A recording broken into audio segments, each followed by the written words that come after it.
अस्सलाम वालेकुम। कैसे हैं आप सब?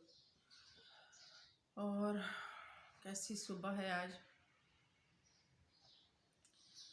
आज मैं बात करना चाह रही थी किसी और बात पे, लेकिन सुबह उठी हूँ और जब जो है ना नेट ऑन किया है और एक दिल खराश मंज़र ने जो है ना दिल अफसुर्दा कर दिया।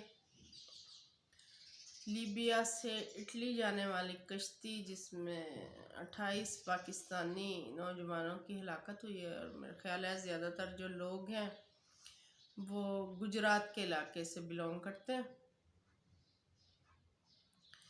तो मैं बात ये करना चाह रही हूँ कि हमारे अंदर जो है ना लालच शायद बहुत ज़्यादा हो गया। गुर्बत तो है ही, इसमें भी कोई दो राय नहीं है कि इस वक्त जो है ना हम शदीद जो है मौशी बहरान का शिकार है। लेकिन ये वाक़या मुझे इसके साथ जुड़ता नहीं नज़र आता, क्योंकि जो हमारे इलाके हैं ना गुजरात के, फिर सियालकोट और नारोवाल गुजरावाला, ये इलाके जो है ना ख़ास तौर पे इस साइड के लोगों में ये रुझान बहुत ज़्यादा पाया जाता है।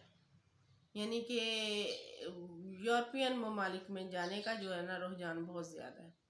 और मैं किसी हद तक इन एरियाज़ को जानती हूँ और मुझे बड़े अच्छे से ये पता है कि यहाँ ये जो है ना बहुत ज़्यादा तिजारती मरकज़ है। यहाँ बर्तन, चूड़ियाँ, कूलर यानी बिजली की पंखे, इस टाइप की बहुत ज़्यादा चीज़ें बनाई जाती हैं। और यहाँ का बच्चा बच्चा जो है वो कारीगर है और हमारे बच्चों की तरह वो देर तक जो है ना वो स्टडी में रहता है और फिर जो है बाद में सोचना हम शुरू करते हैं कि क्या करना है बच्चे ने। नहीं, इनके बच्चे बचपन से कारीगर हैं और इनके बच्चे दौरान स्टडी भी कुछ ना कुछ कमा रहे होते हैं कि उनके अंदर ये कीड़ा ही होता है कि यानी अगर मैं जो है ना हाथ वाले, अगर मुझे कागज़ के जहाज़ भी बना के बेचने हैं तो मैंने बेचने हैं और मैंने कुछ ना कुछ कमाना है। ये चीज़, ये रुझान इनके अंदर है। और दूसरी बात ये कि आप कभी जाएं गुजरात और कभी आप जाएं नारोवाल या आपको सियालकोट जाने का इत्तेफाक हो तो आप इनके गांव देखें। इनके जो गांव है ना उनमें मोहल्लात के जैसे घर हैं। तो उसमें ये है कि ये लोग ना डंकी लगा के जाने का इधर बहुत रुझान है। ठीक है, आपको बाहर जाना है आप ज़रूर जाइए, इसमें कोई बुरी बात नहीं है कि अगर कोई कमाने के लिए शख्स बाहर जाना चाहता है तो वो ज़रूर जाए, लेकिन वो तरीका सही इस्तेमाल करे। अगर उसको सही तरीके से जाने का मौका नहीं मिलता तो खुदारा ये डंकी लगाने वाले जो मामलात है ना इसने पता नहीं कितने ही घर उजाड़ दिए। एजेंट जो है वो कोई फ्री नहीं आपको लेके जाते, कोई 12-15 लाख रुपया वो लेते हैं, फिर वो ले जाते हैं आपको।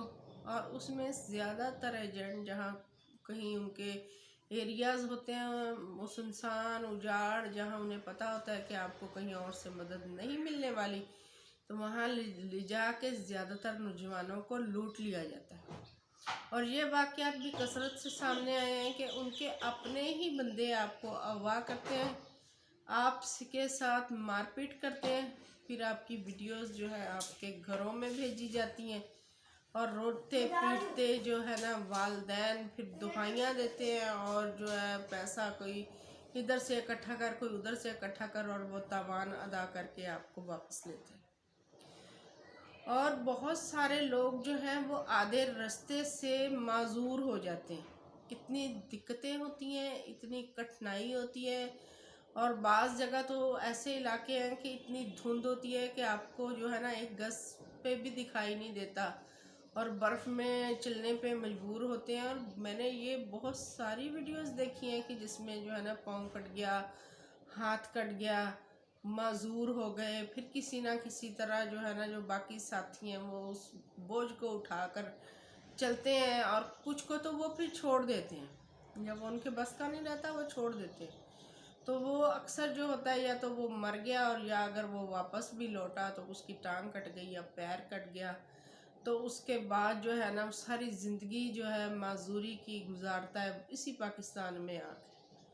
तो मेरे बच्चों, मेरे भाइयों, खुदा का खौफ करो और माओ से इल्तिजा है कि इनकी शुरू से ऐसी तरबियत करें कि हाँ जाना है मेरे बच्चे तो सीधी रास्ते से जाओ।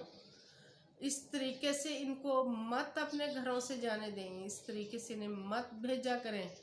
और जो है ना रास्ते की कितनी कठिनाइयाँ और इतनी वीडियोस और इतनी चीज़ें देखने के बाद भी हम भेज देते हैं।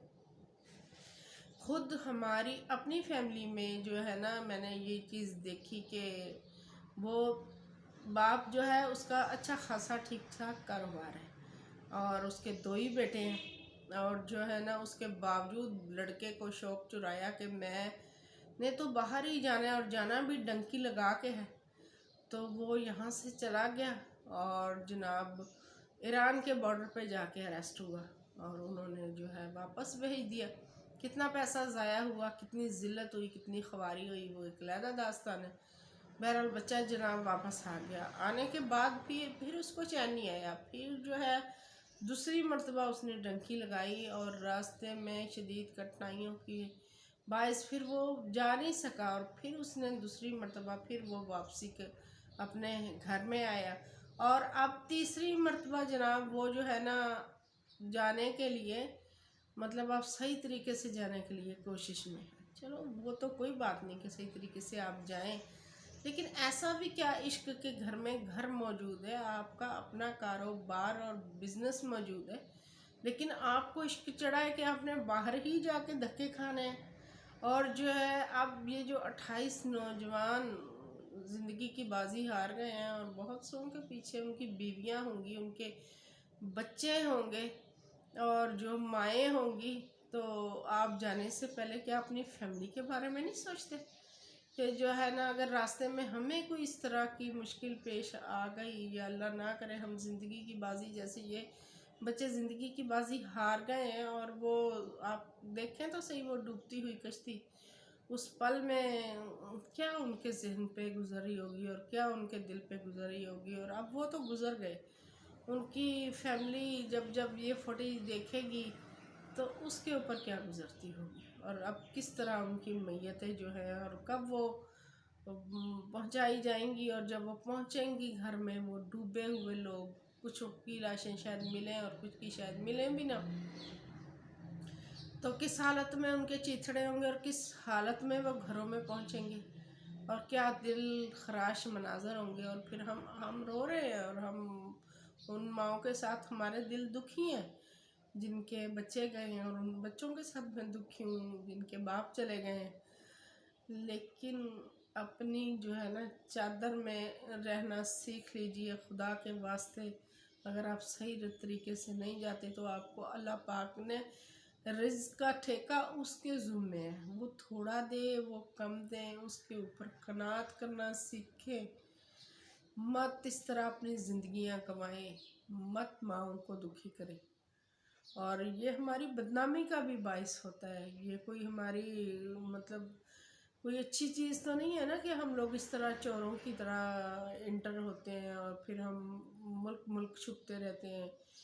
एक बच्चा था नेट पे, उसका मेरा राब्ता होता था, उस बच्चे का नाम दाऊद था। वो ज़्यादा से ज़्यादा 18 या 19 बरस का था और वो बताता था कि मैं डंकी लगा के आया हूँ। और आपको पता है यूरोपियन ममालिक जो है इनके बॉर्डर्स नहीं होते हैं, ये अंदर अंदर ऐसे ही चले जाते हैं। तो जब वो उसको एक जगह वो चेकिंग होती थी तो वो दूसरे मुल्क में भाग जाता था और जब दूसरे मुल्क में वो पकड़ धकड़ का सिलसिला चल रहा होता था तो वो दूसरे में भाग जाता था। तो इस तरह जो है ना वो भाग रहा था दिन रात और कहता था कि हम सुकून से सो भी नहीं सकते हैं, कभी मतलब हम कहाँ जाके छुपते हैं और कभी कहाँ छुपते हैं। और इसी तरह से जो है ना उसने छुपते छुपाते आखिरकार अपने कागज़ कहीं ना कहीं से वो बनवा लेगा और जो है ना फिर उसके लिए आसानी हो जाएगी। लेकिन ये जाके भी आसान तो नहीं होता ना, आप दूसरे मुल्क में हैं और ज़्यादातर ये बच्चे जो जाते हैं इनकी उम्रें बहुत थोड़ी होती हैं, इनको ज़ुबान भी नहीं आती है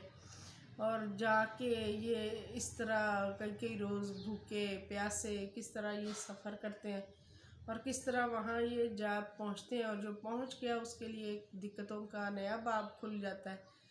तो ये वहाँ होते होते मतलब अपने पाँव जमाते इनको बड़ा वक्त लगता है। ये कितना अरसा बेचारे छुप छुपा के अपनी ज़िंदगी गुजारते हैं, और फिर कभी जब ये सेटल हो जाते हैं तो ये बड़के मारते हैं आके। और ये ज़्यादातर लोग जो है ना अपनी सच्चाई बयान नहीं करते कि हमने किस तरह कितनी तकलीफ़ें वहाँ उठाई हैं। ये इस चीज़ को दिखाया करें लोगों को, लोगों के अंदर से इस चीज़ का बेतहाशा शौक़ जो है इसको निकाल लें भाई। इस तरह कितनी मैयतें आपने उठानी है, और कितने माजूर बच्चे आपने वापस लेने हैं, और कितनों को आपने वहाँ पे अगवा करवाना है। बस करें। खुदारा जो है ना, आप दुआ कीजिए कि अल्लाह पाक जो बच्चे उस कश्ती में डूब गए हैं और ज़िंदगी की बाजी हार गए हैं, उनके लिए मग़फ़िरत की दुआ करें। हम दुआ करते हैं उनके वालिदैन के लिए कि अल्लाह ताला उन्हें सब्र जमील अता फ़रमाए। और क्या कह सकते हैं।